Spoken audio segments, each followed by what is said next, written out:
پاکستان میں شامیر رئیسانی کا سر فخر سے اونچا اور سینہ شان سے چوڑا ہو گیا تھا۔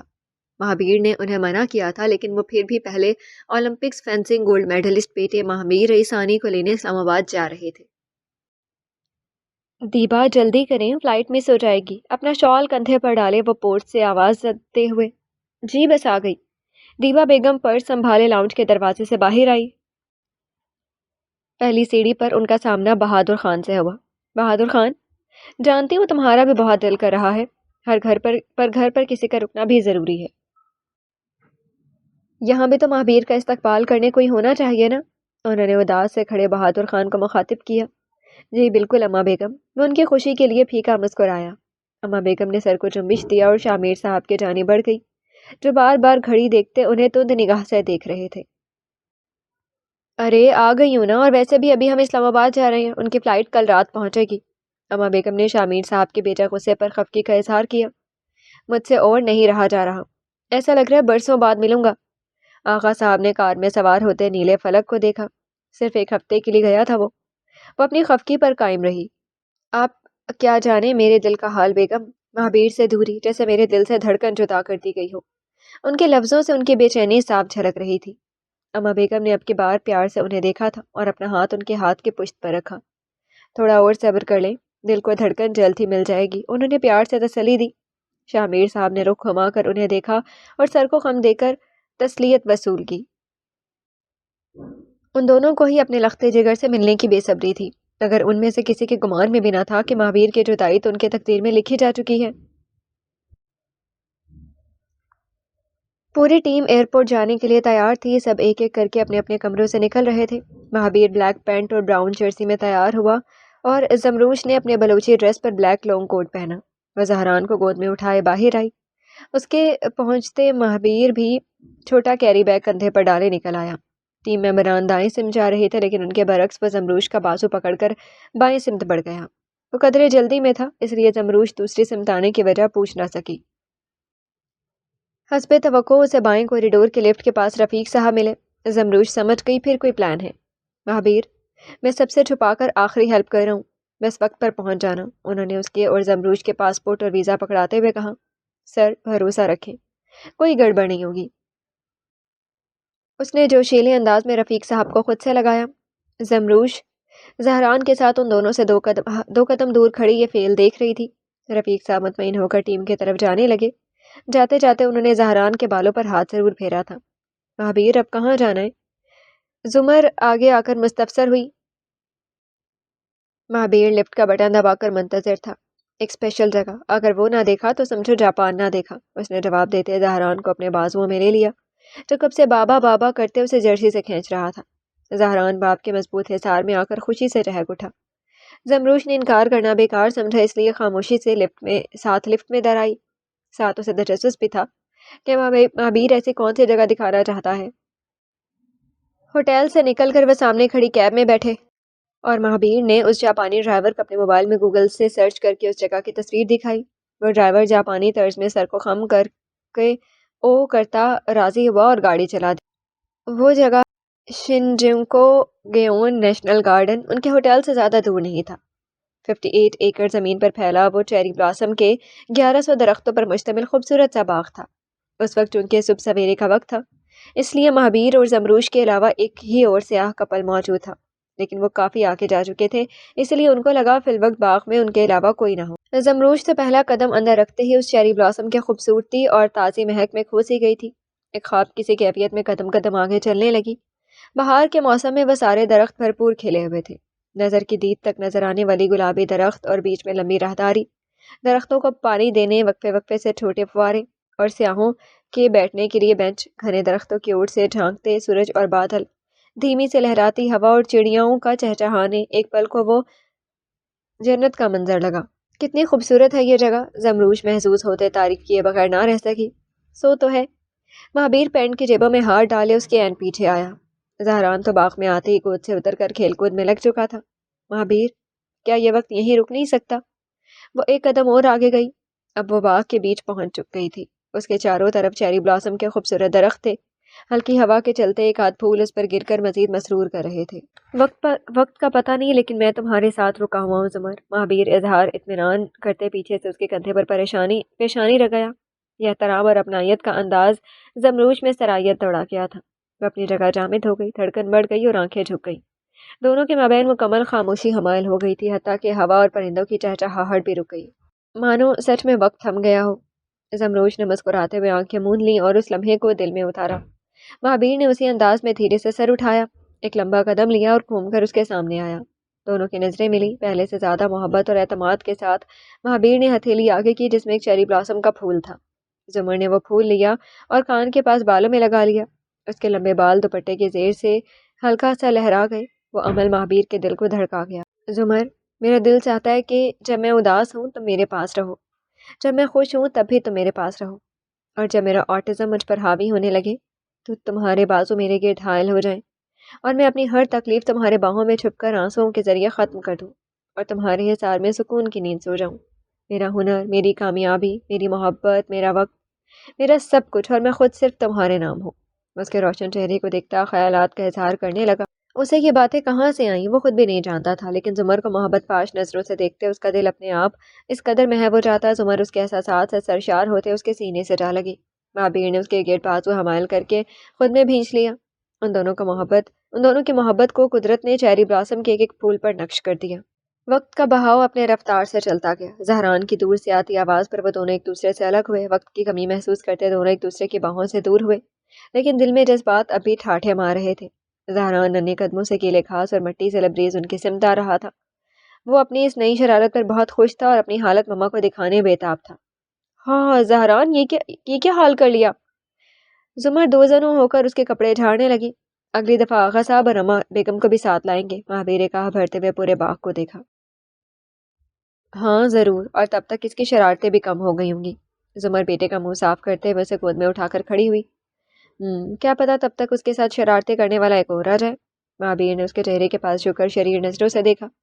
जुमर उसका इशारा समझकर ब्लश करने लगी। गालों पर सुर्खी माइल हो गई, कान की लू गर्म होने लगी। उसने शर्माते हुए महाबीर को परे किया और वापस जाने के लिए कदम उठाए। चलिए, फ्लाइट मिस हो जाएगी। उसने बात को बदलने में देर नहीं की। महाबीर खिलखिलाकर हंस पड़ा। वो जुमर को तंग करना अच्छे से जानता था।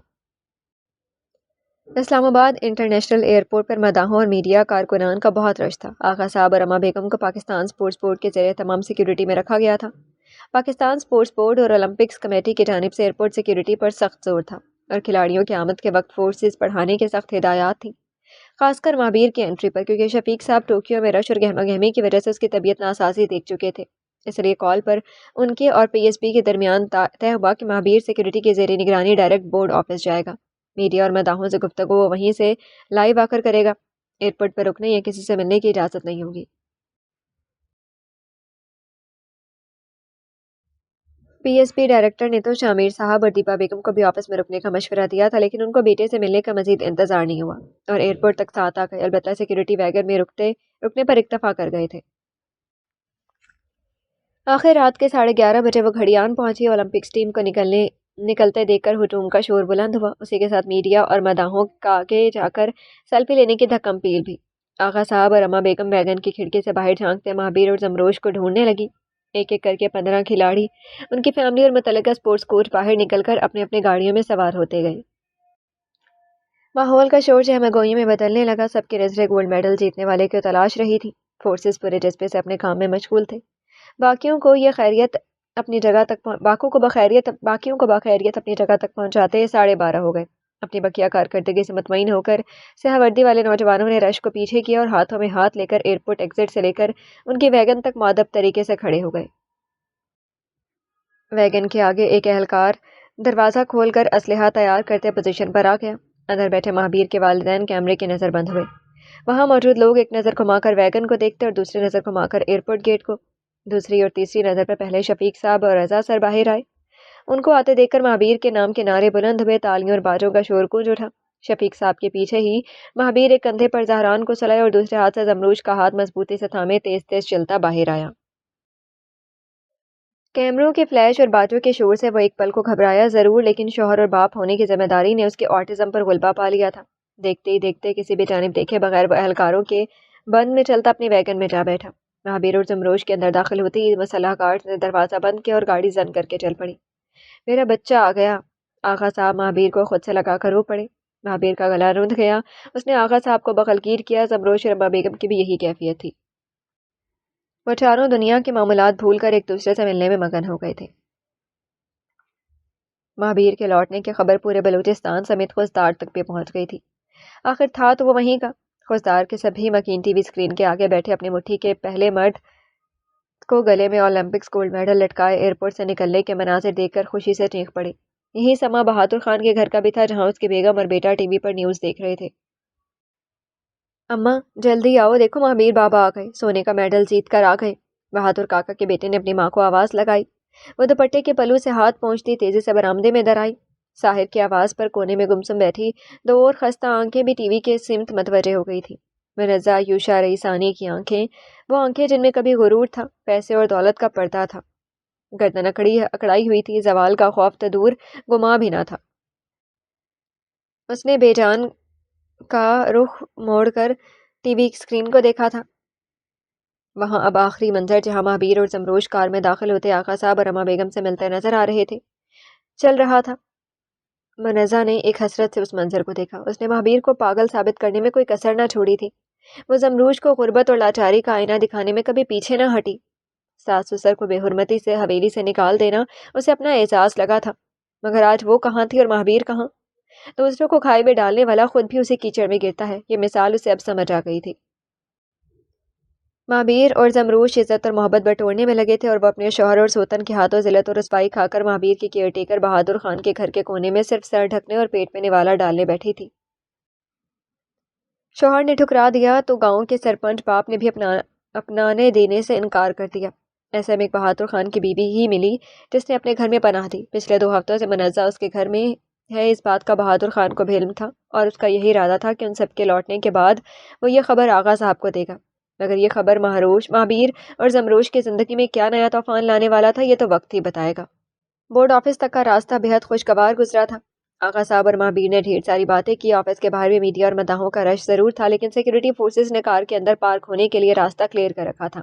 वहां पहुंचकर उसका इस्तकबाल निहायत उम्दा तरीके से फूलों और तहाइफ से किया गया था। अब लोगों से मिलने में उसका एतमाद डगमगाया नहीं था, क्योंकि उसकी सबसे बड़ी ढाल यानी नवाब शामी रईसानी उसके साथ थे। आज की रात उनका वही ऑफिस रेस्ट हाउस में ही कयाम के इंतजाम किए गए थे। कल सुबह सदर मुमलिकत, वज़ीर आज़म और दीगर सियासी रहनुमाओं से मिलना था। सब अच्छे से हो गया। जमरूश ने कमरे में आते कहा, आज की रात जहरान अपने दादा दादी का मेहमान था। आगा साहब और अम्मा बेगम भी उसके साथ वक्त गुजारने उतने ही पुरजोश थे। तुम ना होती तो ये सब मुमकिन भी ना होता। महाबीर उसके करीब आया। वो अभी अभी नहा कर निकला था, बाल गीले और माथे पर बिखरे हुए। धीमी से खुशगवार महक और पानी के कतरे कसरती बॉडी पर नुमाया थे। जमरूश इस अंदाज पर एक कदम पीछे होते हुए दीवार से जा लगी थी। उसकी धड़कन बर्क रफ्तारी से भी ज़्यादा तेज चल रही थी। नाशऊरी तौर पर चेरी ब्लॉसम के बाग में किया हुआ महाबीर का तबसरा दिमाग के पर्दों पर घुमा था। महाबीर ने मखमूर नजरों से देखते दीवार पर उसके दाएं और बाएं जानिब अपनी हथेलियां टिकाकर राह फरार मसदूद करती थी। सुबह का आगाज खुशियों भरा हुआ। जहरान के दरवाज़ा पीटने पर महाबीर नींद से लबरेज आंखें मलता उठा और दरवाज़ा खोलकर उसे अंदर आने दिया। तो बाप को नजरअंदाज करके बेड के सिंध भागा। जमरूश तब तक उठकर बैठ चुकी थी। जहरान के आने पर झिझक कर उसे बाजुओं से उठाया और बेड पर साथ बिठा दिया। महाबीर के लबों को शफीक में तबस्सुम छू गई। यही तो उसकी जिंदगी का हासिल था। दिलो जान से ज्यादा चाहने वाली बीवी और बेटा। उस लम्हे उसके दिल में बेटी की ख्वाहिश भी जगी थी। मोबाइल पर लगाया हुआ उसका अलार्म अब जाकर बजा तो वो घड़ी की जानिब मतवज्जे हुआ। 1 घंटे में उसे वजीर आजम हाउस के लिए निकलना था, इसलिए वह जमरूश और जहरान को एक नज़र देकर अलार्म बंद करता तैयार होने ड्रेसिंग रूम में चला। वजीर आजम हाउस के मीटिंग हॉल में दाएं और बाएं सिम दीवार के साथ कई चेयर्स रखी गई थी। रिपोर्टर्स अपने कैमरों के स्टैंड फिक्स कर चुके थे। महाबीर वाइट कमीज शलवार पर काला वेस्ट कोट पहने, बाल पीछे टिकाते, एक कंधे पर बलूची काम से बना सकाफती शॉल और बलूची अंदाज में पगड़ी बांधे, पैरों में बलूची चप्पल पहने हशाश बशाश तैयार वहां पहुंचा। आज की मीटिंग में सिर्फ आका साहब साथ आए थे। वो बाप के साथ शाना बशाना चलता वजीर आजम साहब हाउस के अंदर दाखिल हुआ था। उसके आते ही कैमरों के फ्लैश चमकने लगी। एयरपोर्ट के मुकाबले में शोर कम था, इसलिए महाबीर ज्यादा घबराया नहीं। वजीर आजम ने बाहें खोले उसे मुबारकबाद पेश की। महाबीर उनके गले लगा। बहुत बहुत मुबारक हो, तुमने पाकिस्तान का सर फख्र से ऊंचा कर दिया। हमें नाज है तुम पर। वजीर आजम साहब ने उसे दोनों बाजुओं से थामे गोया हमें। महाबीर ने मुबारकबाद वसूल की और मशकूर हुआ। अभी वो पीछे मुड़ा था कि ठटक गया। उसके अकब में वजीर आला बलूचिस्तान सफ़ेद कलर के कॉटन के कपड़े पहने, महंगी घड़ी, चमकते शूज़ और कीमती जवाहिर की अंगूठी पहने, कानों से नीचे तक आते लंबे बालों को साइड पर सेट किए मुस्कुराकर उसे ही देख रहा था। उसके लबों पर मुस्कान मगर आंखों में बेहिसी थी। महाबीर ने जबड़ा सख्त किया और अपने तासुरात काबू रखने के जतन करने लगा। Welcome back champion. बहुत खुशी हुई। उसने रोबदार आवाज में इस्तकबाल किया और बाहें खोली। महाबीर साकित खड़े उसे तुम निगाह से देखने लगा। इतने सालों बाद भी महाबीर में उस शख्स से मिलने की कोई दिलचस्पी नहीं थी।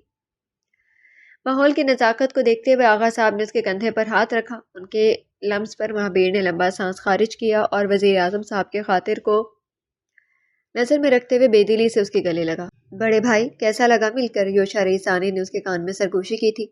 महाबीर फौरन से पेशतर उसे अलग हुआ और वजीर आजम साहब की साइड पर खड़ा हो गया। वजीर आजम साहब ने उसे बुके दिया और हुकूमत की जानिब से मुकर्ररा इनाम का ऐलान किया। इसी के साथ रिपोर्टर्स के सवालात शुरू हुए। पहले पहल वजीर आजम साहब ने तकरीर की, फिर चंद सवाल शामीर साहब से हुए। महाबीर से सवालात का सिलसिला मुख्तसर रखा गया क्योंकि वह जापान में इंटरनेशनल प्रेस कॉन्फ्रेंस के जरिए अपनी गेम से मुतल्लिक जवाबात दे चुका था। सिर्फ एक सवाल नया था जिसका जवाब सब सुनना चाहते थे। महाबीर, आपने कभी बताया नहीं कि वज़ीर आला बलूचिस्तान नवाब योशा रईसानी आपके भाई हैं? एक निजी टीवी रिपोर्टर ने उठकर सवाल किया। शामीर साहब ने चेहरा आगे किया ताकि वह वजाहत दे सके। आगा साहब, महाबीर भाई को जवाब देने दे प्लीज। योशा ने चालबाजी का दाव खेला। शामीर माहौल के तनाज़े पर खामोश हो गए थे। योशा के तवक्कुआत के बरक्स महाबीर पुरसुकून था। उसने तो सोचा था कि वह मुस्तरिब होगा, उस पर हाथ उठाएगा और सबके सामने नई चैंपियन का तमाशा बनेगा, मगर ऐसा कुछ नहीं हुआ। क्योंकि मैं अपने बलबूते पर ओलंपिक्स मेडल जीतना चाहता था। मैं नहीं चाहता था कि किसी सियासी रहनुमा से निस्बत जोड़कर लोग मुझे और मेरी काबिलियत को जज करें। इंसान की पहचान उसकी काबिलियत से होनी चाहिए, नस्ब से नहीं। हर चीज़ पैसे से नहीं खरीदी जा सकती। कुछ कमाल खुदा दाद होते हैं। उसका जवाब योशा समेत उस मीडिया रिपोर्टर्स का मुंह बंद करने का काफ़ी था। उसके जवाब पर वज़ीर आज़म साहब ने खुलकर तालियां बजाईं और उसके हौसला अफजाई की। हमारे मुल्क को ऐसे ही नौजवानों की ज़रूरत है। आज की तकरीब के ज़रिए मैं कौम को यही कहना चाहता हूँ कि आइए और पाकिस्तान के फलाह बहबूद के लिए हमारा साथ दीजिए। वज़ीर आज़म साहब ने कौम के जज्बे को जगाते हुए आखिरी फ़िक्रे कहे। इसी के साथ तकरीब अपने अख्ताम को पहुँचा। महाबीर वज़ीर आज़म से रुख्सत लेकर जाने लगा। योशा ने उसे तैश दिलाने की नई तरकीब सोचते हुए उसे आवाज़ लगाई थी। वह अनसुनी कर गया। योशा, अपना साया मेरे बेटे से दूर रखो। आगा साहब ने दांत पर दांत जमाए, आंखों में तैश लाए गुराते हुए तंबीह की। रिलैक्स आगा साहब, एक गोल्ड मेडल जीत लेने से वो नॉर्मल नहीं हो जाएगा। इस वक्त किस्मत उसके साथ है, अगली दफ़ा मेरे साथ होगी। योशा ने अपने दबदबा जताते हुए जवाब दिया और वहां से चला गया।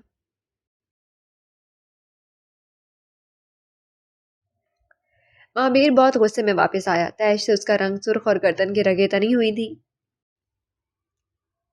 रेस्ट हाउस आते वो अम्मा बेगम और जमरूश को नजरअंदाज करके सीधे अपने तेरे इस्तेमाल कमरे में गया। अपनी बलूची पगड़ी उतार कर बेड पर उछाली, ब्लैक वेस्ट कोट उतार कर पूरे ताब से फर्श पर दे मारा। तेज सांस लेने से उसके घने बाल बिखर गए। उसका दिल किया वहां मौजूद हर शय को अपने अताब का निशाना बनाए, मगर वह सरकारी रेस्ट हाउस था, इसलिए जज्बात काबू करके दीवार पर मुक्का दे मारा। जमरूश इतनी देर में आका साहब से वज़ीर आज़म हाउस का माजरा सुनकर कमरे में आई कि महाबीर के हाथ के पुश्त को लहौलहान देखकर हैबत ज़दा हो गई। महाबीर, स्टॉप इट, क्या कर रहे हैं? वो भागकर उसकी जानिब लपकी और उसका हाथ पकड़ लिया। ऐसे लोगों को पावर क्यों मिलती है जुमर? वो पूर्णम आवाज में गिलागो हुआ। ऐसे ही लोगों को पावर मिलती है, धोखेबाज, बेमुरव्वत, बेहिस, मुनाफिक, कमजर्फ, दूसरों का हक खाने वाले, दिल आजारी करने वाले, नाफरमान, खौफ खुदा से दूर। वो एक एक करके बुरे लोगों की सिफात गिनवाने लगी। महाबीर उदासी, गमो मलाल के मिले जुले तासुरात बनाए उसको सुनता साथ चलता सोफे पर आन बैठा। ऐसे ही दो नंबर और करप्ट लोगों को पावर मिलती है। नरम दिल और अमीन लोग तो सियासत कर ही नहीं सकते, क्योंकि वह दूसरों की तकलीफ अपनी समझते हैं और जल्द मुनाफिकीन के जाल में आ जाते हैं। जमरोश ने उसे सोफे पर बिठाया और खुद दराज से फर्स्ट एड बॉक्स लिए गामजन हुई। महाबीर लब भींच कर इस तरह से गूंजता रहा। वह अब वापस उसके सामने घुटनों के बल बैठकर हल्के हाथों से उसका जख्म साफ कर रही थी। मैं नहीं मिलना चाहता था उससे। मैं नहीं चाहता था हमारे रिश्ते की निस्बत सामने आए। महाबीर ने अपने दुख का इजहार किया। जो रिश्ते अल्लाह ने बनाए हैं उनसे कभी निस्बत तोड़ नहीं सकते। और ये बात सामने आ भी गई तो क्या हो गया? लोग आपको भी जानते हैं और योशा को भी। जुमर उसके हाथ पर पट्टी बांधकर साथ बैठ गई। महाबीर ने गर्दन घुमाकर उसे देखा तो उसकी बातें दिल पर मरहम की मानिंद लग रही थी। जमरूश ने उसके कंधे पर अपना हाथ रखा। اتنا اچھا جواب کیسے دیا میڈیا کو؟ اب وہ مہابیر کا دھیان بٹانے لگے۔ میں نے سوچا اس وقت اگر میری زمر یہاں ہوتی تو کیا جواب دیتی۔